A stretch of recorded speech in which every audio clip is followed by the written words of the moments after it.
این پرونده یکی از عجیبترین و جنجالی‌ترین قتل‌های سال‌های اخیر بود. قتلی که در ظاهر سرقت به نظر می رسید، اما پشت پرده‌اش خیانت، طمع و یک نقشه سرد و حساب شده پنهان شده مانده بود. اواخر پاییز حوالی ساعت 11 شب، یک راننده عبوری در جاده خلوت ماهدشت خودروی پراید سفید رنگی را کنار جاده می بینه.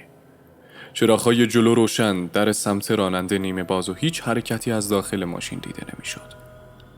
راننده کنجکاو میشه. نزدیک که میشود تازه متوجه صحنه وحشتناک داخل ماشین میشود. جوان حدود 30 ساله با ضربه جسم سخت به سر درون خودرو کشته شده. پلیس فوراً در محل حاضر میشه. مدارک، کیف پول و حتی گوشی مقتول دزدیده شده بود. پس در نگاه اول ماجرا شبیه سرقت همراه با قتل به نظر می رسید.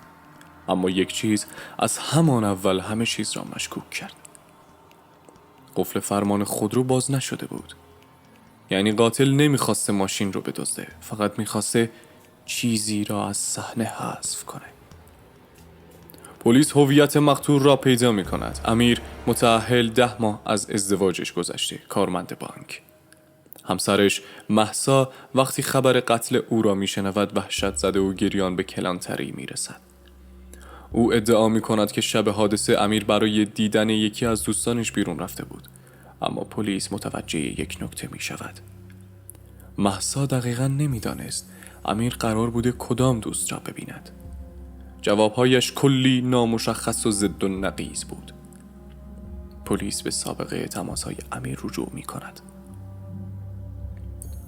آخرین تماس‌ها و پیام‌ها مربوط به یک شماره ناشناس بود.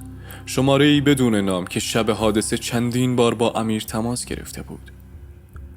ردیابی شماره پلیس را به یک جوان 24 ساله به نام آرمین میرساند.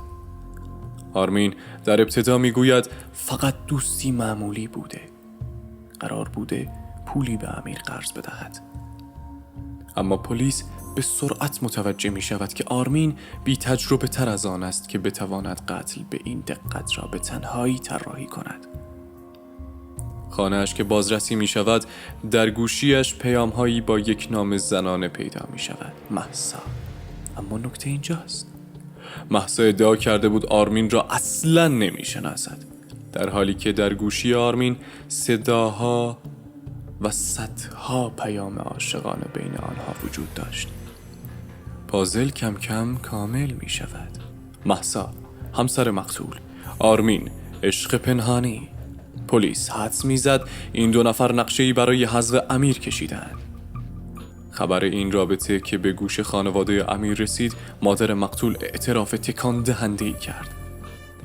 امیر چند هفته قبل از سردی و رفتار عجیب مهسا گله می کرد. می گفت انگار کسی وارد زندگیمون شده.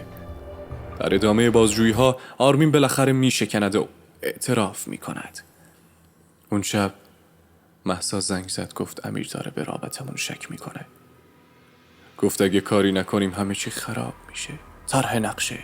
مهسا با تلفن از خانه با امیر تماس می گیرد و به بهانه خرید یک هدیه غافلگیرانه او را به جاده ماهدشت می کشاند. آرمین هم سر قرار حاضر می شود. به محض نشستن امیر در خودرو با یک میله آهنی به او ضربه می زند. اما مهمترین اعتراف آرمین این بود. مهسا خودش گفت کجا ضربه بزنم. چند بار گفت مطمئن شو کارش تمومه. پلیس مهسا رو بازداشت می کند، اما نکته عجیب، او هیچ وقت اعتراف نکرد. تا لحظه آخر ادعا کرد آرمین همه چیز را خودش ساخته. با این حال شواهد، پیام‌ها و گردش‌های مالی که ثابت می‌کرد مهسا مخفیانه برای آرمین پول و هدیه می‌خریده، باعث شد دادگاه او را شریک اصلی جنایت معرفی کند. در نهایت آرمین به قصاص، مهسا به حبس طولانی محکوم شد. پرونده‌ای که به ظاهر شبیه یک سرقت ساده بود، پشت پرده‌اش خیانت، نقشه کشی و وسوسه یک عشق پنهانی مرگبار را پنهان کرده بود.